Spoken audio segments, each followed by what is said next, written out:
voulais pour terminer donc remercier bien sûr Hugo, puisque vous savez c'est lui qui est le maître d'orchestre de ces journées du gouffre. Et donc on ouvre l'après-midi. Hugo, c'est à toi. Alors d'abord je voudrais saluer Pedro Pisco et ses amis Paolo et Dino qui sont venus en voiture de Nazaré.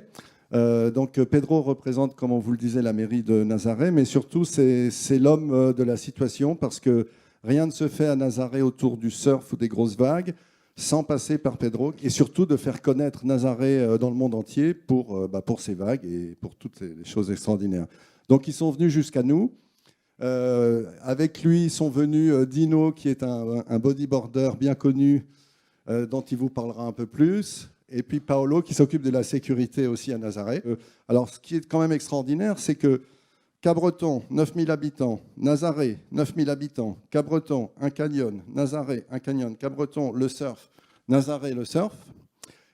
Et puis, alors encore plus incroyable, c'est qu'ils ont un petit port de pêche là-bas où il y a une vingtaine de marins-pêcheurs. Nous, on en a 19. Donc, on est en train de se demander si on ne va pas se jumeler, justement, parce qu'il y a tellement de similitudes. Évidemment, la principale étant le canyon. Et comme l'intérêt est grandissant pour Nazaré et l'intérêt est grandissant pour le gouffre, eh ben, on va peut-être faire des choses ensemble dans le futur et je le souhaite.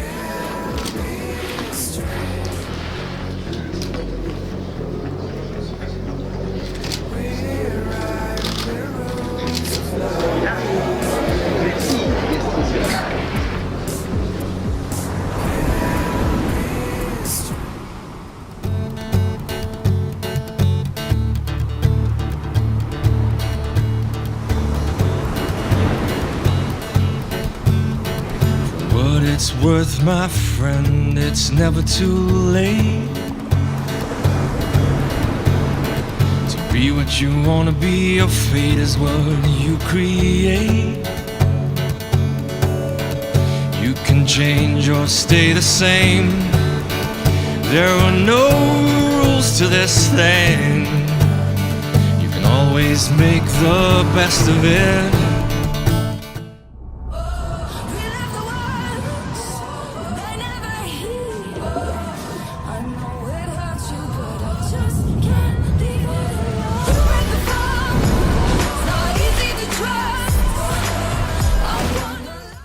Réunion préparatoire. Donc, nous sommes allés cet après-midi chercher les prélèvements. Sì, tu entrei, obrigado. Obrigado. Yes. The second in the cliff. And you fall at 70 meters, then it's wet. This good. This good, but this is very, very difficult. Because this has like a river of sand. A strong current, Yes. and everything is. And the waves here are much higher. This one is north-south, Yes. up to about 50 meters, Okay. something like. It's the day, hour, Okay. minute, depth. And station you can Right. do One, two, 1, 2, 3. okay, Yes, because it's eating our sand, our coast. Yes. Coast, Yeah, I understand. The canyon is eating your coast. yes, precisely. This sand is transported by the waves. This one is transported by a current. This is pressure is information because it makes a connection between what is on the surface, going on the littoral system, and what is captured effectively by the canyon. So this we try to follow the sand. So it's very important. It's more important than the structure because at the bottom sometimes the sand it's totally removed and disappears and it fills again and disappears again. It's Cabreton, it's the same thing. Because I know that here is different from here or there. At least between these two domains, and I want to see what is the difference between these two.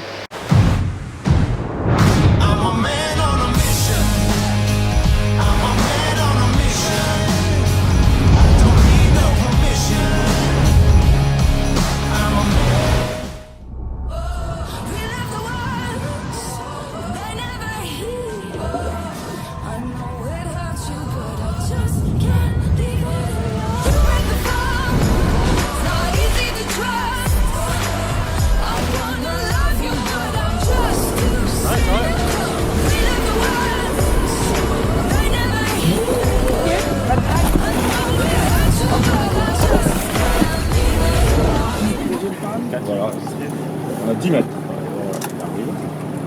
Donc ça fait une marche sablonneuse.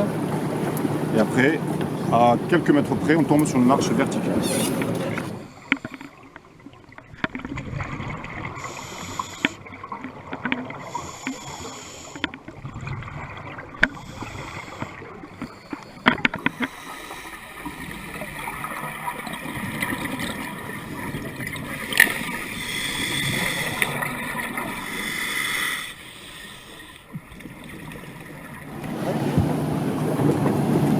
Il n'y a personne devant.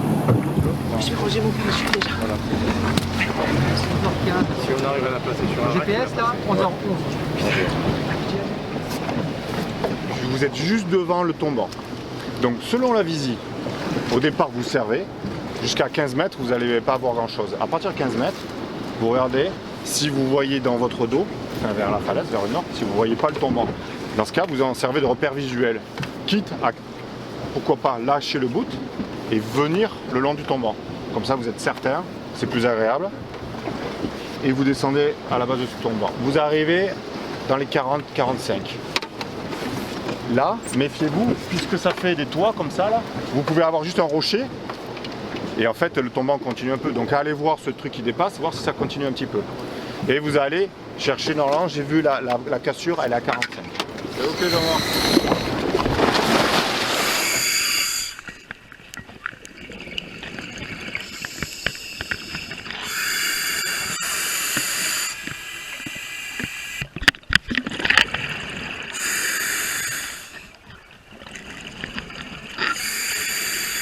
Il y a une zone de visie en fait entre 25 jusqu'à 20 mètres où la visie est beaucoup plus sympa. En dessous c'est un peu plus... Et puis il y a une belle faune, une belle flore en fait. Elle est très jolie. Alors, premières impressions? Eh ben, du nudibranche partout. Le festival du nudibranche. Alors, les nudibranches, ça va, il y a des juvéniles qui font de 2 mm à 2-3 cm. Le plus gros devait faire 3 cm. Mais les tout petits, là, il y en a plein. Les pontes ont été faites il y a pas longtemps. Et les plus petits, ils font 2 mm, 3 mm. Quoi. Puis une fois que tu as l'œil, après, tu les vois. Mais ouais, ils sont tout petits. Donc c'est cool. Du classique hein, qu'on connaît, mais en tout cas, voilà, qu'on retrouve ici aussi. Donc c'est super. Coloré Ouais. Des bleus, des roses, des blancs, des jaunes, le temps de dérocher les images. Vraiment des zones particulières. Ouais. Bah nous on est descendu sur le bout là, du casier là. Putain on arrive à 35 avec Juju, on était dans le noir complet, on voyait rien, puis on était en pleine août quoi. La merde, qu'est-ce qui se passe? Dans le noir, vraiment dans le noir total, c'est comme si on avait plongé le masque noir. Et puis on s'est dit bon on va tracer un peu, heureusement on est parti dans le bon sens et on a trouvé le tombant. On a trouvé le bas du tombant et après on a fait la plongée en remontant. Mais on s'est dit à un moment donné, bon, la plongée, ben, on va rentrer sur le bateau parce qu'il n'y a rien. C'est agréable ça?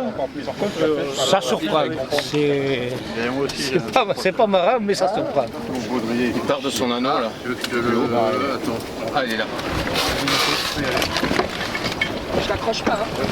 Et bon c'était la nuit. Et donc moi c'était facile, j'avais qu'à éclairer Stéphane et filmer ce qu'il a fait. Et donc on a vu ce sable là, dont on fait un prélèvement, c'était facile.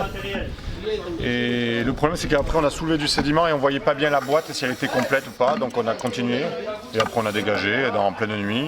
Et notre fil principal c'était ce bout à remonter quoi, le chemin vers la surface. Et le fond n'était pas plat, alors qu'au sondeur il nous semblait être plus plat que ça. Donc voilà, on a ramené l'échantillon à 70 mètres de profondeur. S'il y avait dans le sable comme si des trous de verre de vase ou comme ça, de la vie qui est dans le sable. On voyait des petits trous, des serpentins. Ouais, ce sable est habité par des bestioles. Quoi. Je trouve que le spot qui est à 10 mètres, là, ce qu'on voit, ce qui est à 10 mètres, ces dalles qui partent horizontales où il y a de la vie qui se cache en dessous et tout ça, c'est typiquement le spot qu'on a nous à 30 mètres. Notre canyon à Cabreton commence déjà au-delà de 50 mètres et c'est plus délicat alors qu'ici ça commence très très tôt. Quoi. On commence à 10 mètres. 10 mètres, il y a toute la vie, toute la couleur. La pêche a été bonne? La pêche a été bonne. On est content que ça correspond à peu près à la commande. Les profondeurs correspondent à ce qu'ils avaient prévu. Les plongeurs ont observé ce qui était attendu, donc ça c'est cool. Malgré les conditions difficiles, on s'en est pas mal sorti. On va compter ça au frigo.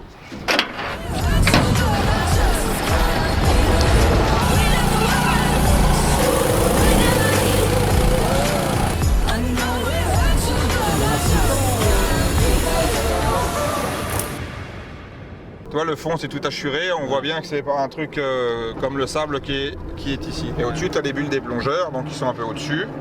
Et ça c'est vraiment le récif. Ça me fait penser, comme je disais Olivier, ça me fait penser à la gravière, entre la gravière et la centrale à Hossegor, tu sais là où il y a les pieds, et derrière le sable il plombe là, rapidement. Les deux à 18 mètres sont complètement différents de celui à 30 mètres. Et il s'est bien colonisé, j'ai trouvé plus colonisé que le premier que j'ai fait. À l'intérieur, en fait, celui-ci était bien colonisé sur le dessus.